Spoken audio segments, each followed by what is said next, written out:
Hi luxurious queens, hello and welcome to my channel. Today I will be sharing about my 10-year wear and tear of the Hermes H Belt and leather. As I have owned these two pieces for close to a decade, I thought what's better than to share my personal experience and wear and tear review of the buckles and leather types. My name is Lokie and I welcome you to join and subscribe to my channel if you haven't, and do click on the notification bell to get regular updates whenever a new video is uploaded. Today I will be giving you an in-depth breakdown of the two gold buckles in 5382 and the mini CONSTANCE.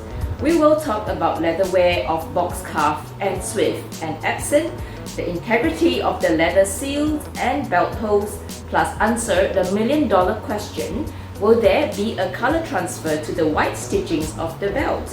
Well, stay tuned to find out. Now, have you heard of the term cost per wear?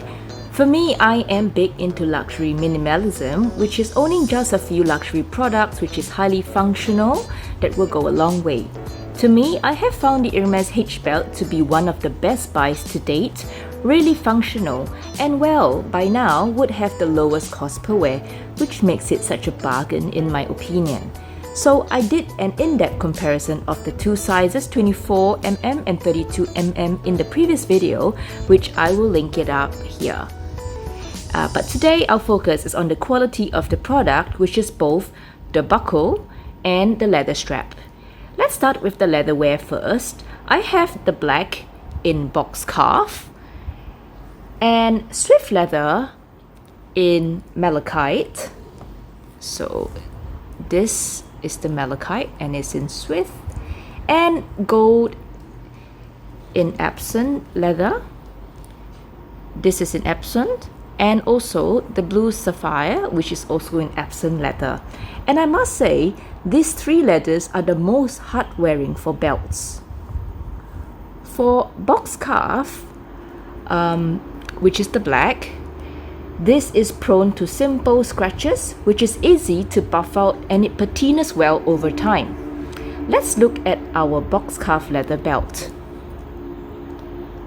So there you go. You can see it is really hard wearing, and I've had this belt for more than 10 years.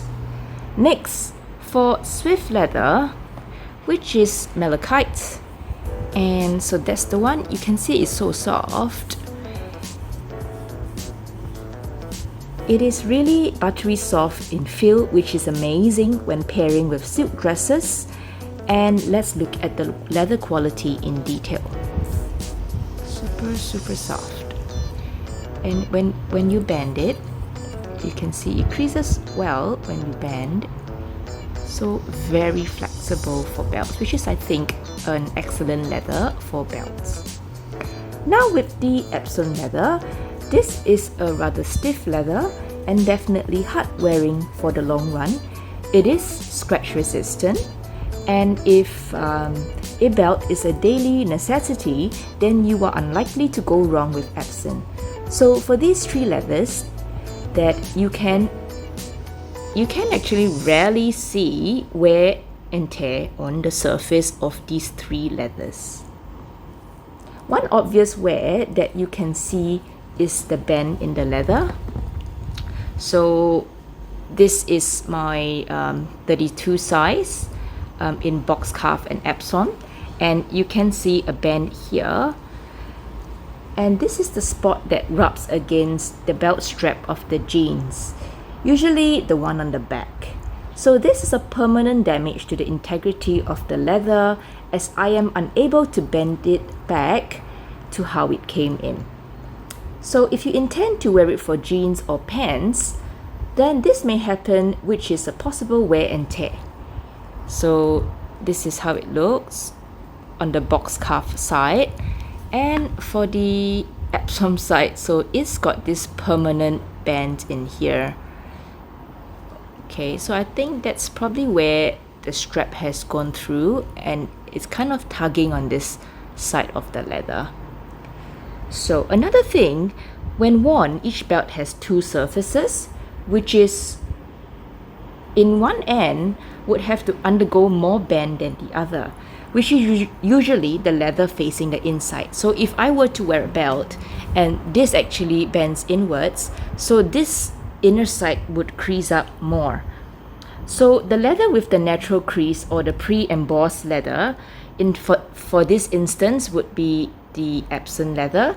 So this side tends to face the inside, so the crease will fall within those natural lines of the leather. So if I bend it this way, you can see that the crease actually just forms in between the Epsom creases, which is the natural lines of the leather, and so it will not age as quickly. Now let's look at the H buckle, and shall we play a game of spot the difference? I will give you some time to look at both these buckles in detail. They are not entirely the same, and in fact a very slight difference if you stare hard enough. Okay, so if you do notice, the smaller buckle is the mini Constance, which is flat on the top surface. On the surface wise, it is flat. Okay, while the larger one is the 5382 design, which is, I feel, more elegant because you can see it curve downwards around the edges here. There is like a slight curve down, and it's not a sharp cut off like the mini Constance, which is the one here. You can see a sharp cut off along the edges as compared to the 5382 design. Okay, plus the font of the H is different as well. So looking at the two vertical poles of the H, you can see the detailing on the end points that points inwards. So for this, the larger one, you can see that there is a little bit sticking out here and here, here and here, as compared to the mini one, which is just straight up on the inner sides, there, here and here. Both of them are in shiny gold hardware, but as you can see, it is badly scuffed for the mini Constance. This is mainly because I wasn't careful when I lean across counters, so it got badly scratched up without me knowing. I am sure the larger one can scratch up just as badly as the first if I'm not careful, as both of them are not pure gold and they are gold plated. So do be careful, as sometimes the scratches can go really deep. I am not sure if polishing the mini Constance can reduce the scuff marks though. And now let's look at the belt buckle on the back for both sides. So this is how the belt buckle looks. It's nice and looks like frosted gold to me, though you can see some tarnish on the frosting for the mini one over here, but it does not affect the overall look. So you can see the frosting. It's not exactly smooth material. And let's show you the one for the larger one, which is also like a frosted gold plating. Now let's talk about the leather seal. This seal is usually found when the two strips of leather combines, and the seal is literally to seal the gap and smooth it out. Okay, my leather strap in size 32 is older than the one in the 24 size and has seen better days. So now on close-up, you can see that the one in size 32 has lost that sealant over time, and you can see the two leathers separate. So there you can actually see the two leathers, which is the Epsom on the bottom side and the box cuff leather on the top. So it gets more obvious towards this band here, which is that permanent band that we see. It's quite obvious, isn't it? Okay, as compared to the newer one, which is the Epsom and the Swift, and you can see that this is still intact. So the sealant is still beautiful, and it seals up both the leather on the sides. So I guess a trip to the craftsman can definitely give this leather strap a facelift.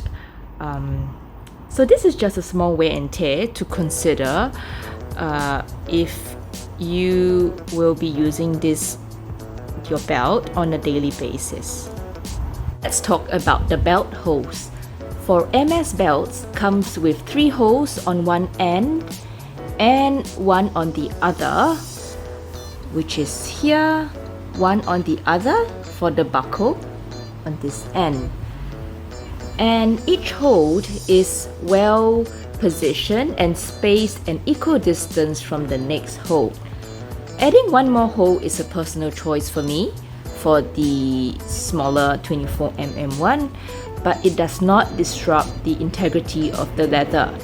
Although if you look close enough, you can see that the top part of the leather tends to be pulled in a certain direction, especially if you tend to use the belt buckle in that specific hold a lot more. And so for example, for me, you can see a little bit of pull on this hold. Now, I'll show you in detail. You can see it like the swift leather getting pulled more towards one end like this as compared to the other holes. And for the box cuff leather, which is the one below, this one is pulled towards one end, and here you can see that pull. And this trait is consistent across all leathers from box cuff to swift and epson alike. Now if you look up close and scrutinize into the belt hold, you may find that the belt is in fact not made with just 2 pieces of leather, but instead it is 3 layers. So using this belt for example, you can see the malachite color and our epson color, which is in dark blue. It's not very clear, is it? Okay, so now if we can, let's look into the belt hold. And can you see that there is 3 colors?